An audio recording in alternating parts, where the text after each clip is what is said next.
Hello everyone. So we are discussing previous year questions of the chapter Biotechnology, Principles and Processes and the topic Tools of Recombinant DNA Technology. In today's session, we are going to discuss a short answer type question of 3 marks which was asked in the CBSE Board 2020. So the question is A part, write the palindromic nucleotide sequence EcoR1 recognizes. B part, draw the vector DNA and the foreign DNA showing the sites where EcoR1 has acted to form the sticky ends. And C part, name the enzymes that help in forming recombinant DNA. तो बेटा इस question के ए part में सबसे पहले हमें palindromic nucleotide sequence लिखना है जो EcoR1 रिकॉग्नाइज करती है। फिर बी पार्ट में बेटा हमें डायग्राम बनाना है एक वेक्टर डीएनए का और एक फॉरेन डीएनए का जिस पे EcoR1 की साइट प्रेजेंट होगी और वो उसको काट के स्टिकी एंड्स बनाएगी। और सी पार्ट में बेटा हमें एंजाइम्स का नाम बताना है जो रिकॉम्बिनेंट डीएनए बनाने में यूज होती हैं। So let's check the answer. तो बेटा ए पार्ट EcoR1 का जो पैलिंड्रोमिक न्यूक्लियोटाइड सीक्वेंस होता है वो होता है 5 प्राइम टू GAATTC 3 प्राइम, जिसमें जो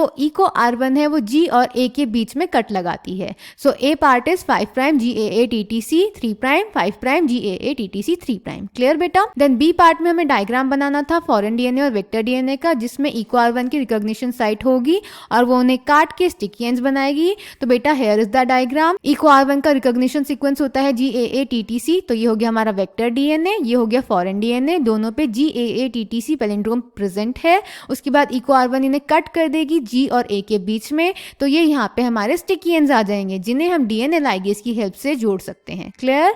देन सी पार्ट में बेटा हमें बताना था उन एंजाइम्स का नाम जो रिकॉम्बिनेंट डीएनए बनाने में यूज होती हैं। तो बेटा एक तो हो जाएगी रिस्ट्रिक्शन एंडोन्यूक्लियस और दूसरी हो जाएगी DNA ligase. Clear. So answer C is restriction endonuclease and DNA ligase. So I hope this question is clear to you. Thank you.